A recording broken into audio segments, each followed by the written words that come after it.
A young girl struggles to walk along the beach, her eyes fixed on the vast ocean.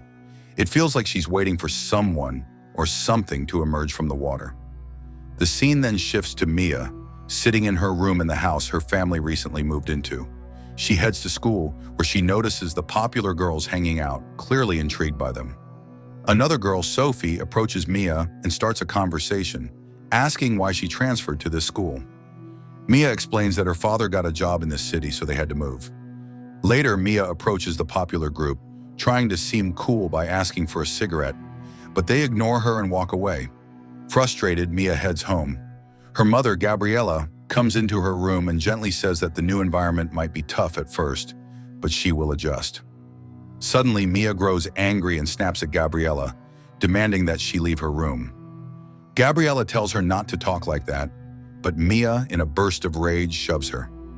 Realizing what she's done, Mia quickly apologizes. That evening, her father, Michael, scolds her for attacking her mother. Mia remains silent and listens. Later that night, she goes to the kitchen, pours a glass of water, mixes in a large amount of salt, and drinks it. Then she quietly walks into her parents' bedroom and lies next to her mother to sleep. The next day in class, the teacher asks the students to choose a destination for their upcoming trip. Gianna, the leader of the popular group, suggests an amusement park, thinking it will be a fun place for her group to get high. Mia votes for the amusement park too, hoping it will help her fit in with them.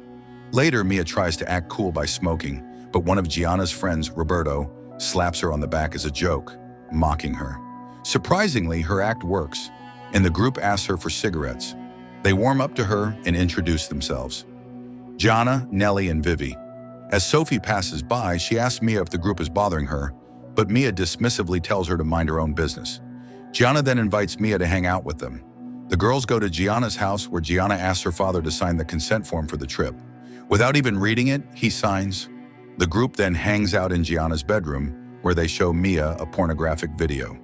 Mia, feeling awkward and nervous, becomes the target of their teasing, since she's never watched anything like it before. They ask her if she's still a virgin and if she likes Roberto. Mia replies that she prefers older men, prompting the group to put her on a dating site. Next, the girls begin to playfully tease each other, and Gianna suddenly asks them to choke her. While everyone else refuses, Mia agrees. Gianna adjusts her breathing, and Mia tightly strangles her until she passes out. Gianna regains consciousness moments later, looking thrilled. Mia wants to try it too. Gianna chokes her until she passes out. While unconscious, Mia has visions of herself underwater. When she wakes up, she immediately heads home.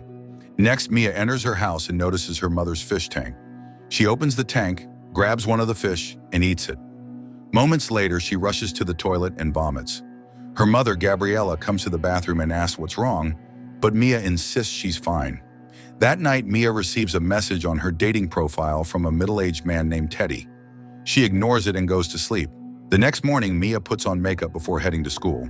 Her father, Michael, is surprised to see her wearing makeup. She asks him to sign her consent form, and he tells her to leave it with him, saying he'll sign it later. At school, Mia feels self-conscious about her appearance, rubs off her lipstick, and removes her earrings.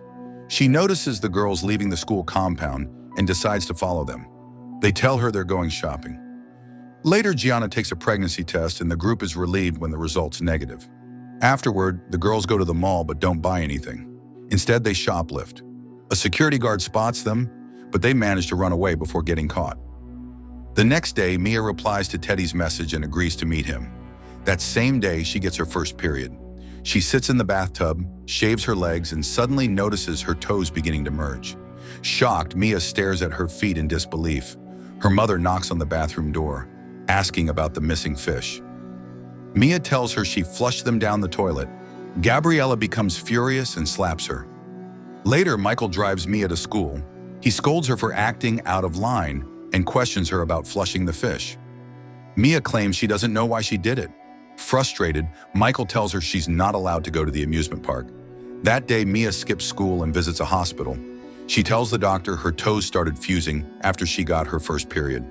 The doctor examines her and initially claims it's a birth defect she must have been born with. Mia insists it only happened the previous day. Upon closer inspection, the doctor realizes something unusual is happening. She asks Mia if anyone in her family has the same condition, but Mia says no. The doctor orders a blood test, but when Mia sees her talking on the phone, she panics and runs away. Next, Mia goes home and searches through family photos, hoping to find someone with the same defect. Instead, she notices there are no pictures of Gabriella pregnant or of herself as an infant. Growing suspicious, Mia confronts her mother, but Gabriella dodges the questions. Frustrated, Mia retreats to her room and watches pornography. Afterwards, she texts Teddy, asking if he wants to have sex with her, and he agrees. Excited, Mia tells the girls about her plans, and they accompany her to the hotel. Inside the hotel, Mia meets Teddy, and they chat briefly. He then asks her to lie down and begins touching her legs. However, when he notices bruises on her ankle, Mia panics and runs out of the room. Outside, the girls who were waiting for her are displeased to hear she didn't go through with it, and they leave her behind. Later, Mia heads home and cuts away the excess skin growing between her toes.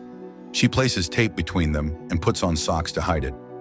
Afterward, she goes to Roberto's place, and they become intimate. He invites her to a party that evening before leaving. Later, Mia heads to the forest, sitting quietly as she tries to make sense of everything happening in her life.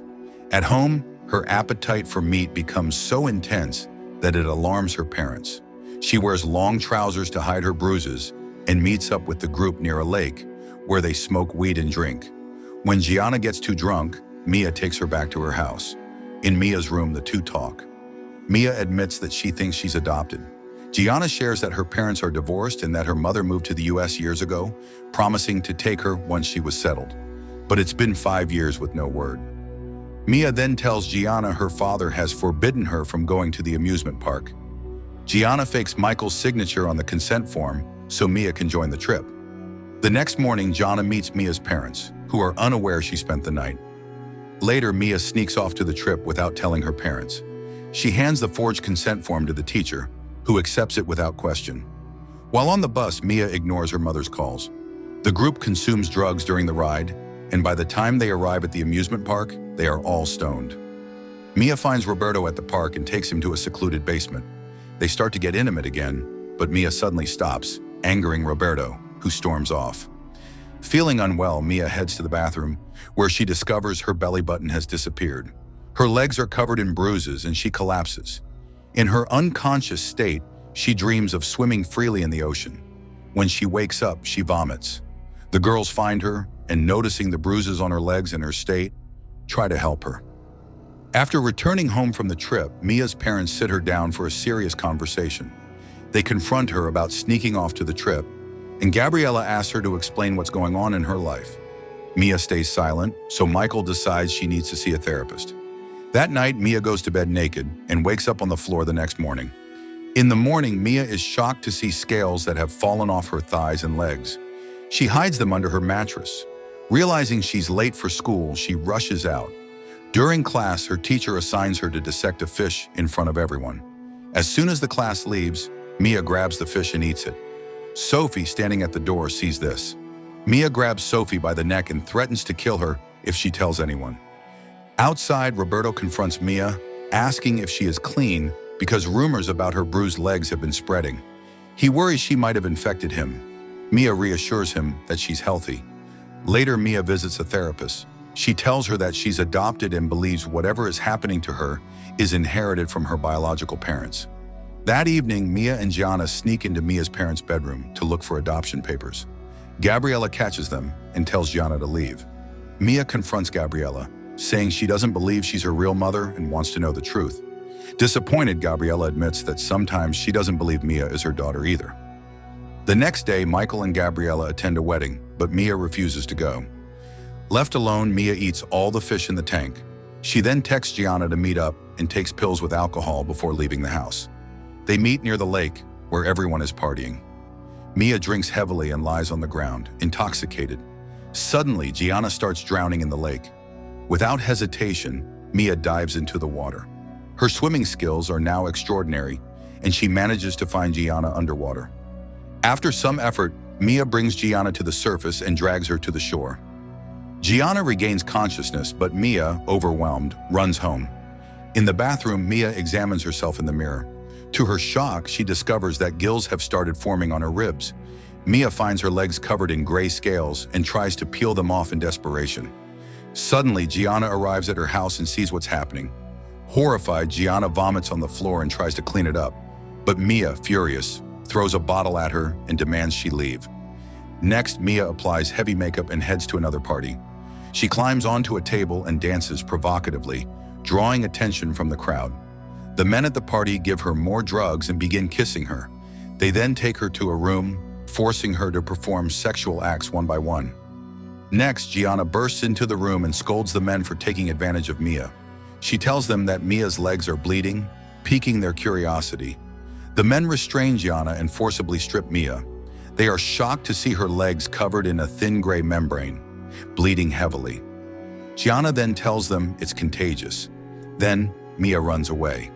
When Mia gets home, she realizes her legs have fully merged together and she can no longer walk. In despair, she goes to the kitchen and cuts her wrist in an attempt to end her life.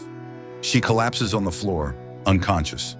Hours later, Mia wakes up and is horrified to discover her legs are completely gone, replaced by a mermaid tail. She struggles to crawl to the bathroom. She manages to get into the bathtub and fills it with water, trying to calm herself. As the tub overflows, water floods the house. Then Mia lies on the flooded floor and calls Gianna for help. Next, Gianna arrives at Mia's house and freezes in shock at the sight of her transformed friend. After composing herself, Gianna drags Mia to her pickup truck and places her in the back. She drives to the ocean and sits with Mia on the truck. Using Gianna's phone, Mia calls her mother. She tells her that she misses her and Michael and promises they will meet again when they return. Before Gabriella can respond, Mia hangs up. Next, Mia and Gianna sit together on the beach as the sun begins to rise. Gianna asks Mia if she's afraid. Mia smiles softly and says she isn't, as it feels like she's finally going home. They share a heartfelt hug before Mia crawls toward the water. She slips into the ocean and swims gracefully, just like in her dreams. Before disappearing into the endless waves, she resurfaces one final time to watch the sunrise. Then she vanishes into the vast open sea. Mia hopes to find her kind where she can finally fit in. The end. Thank you for watching. Be sure to like our channel and subscribe if you enjoy content like this. Also, let us know what movie you would love us to recap for you.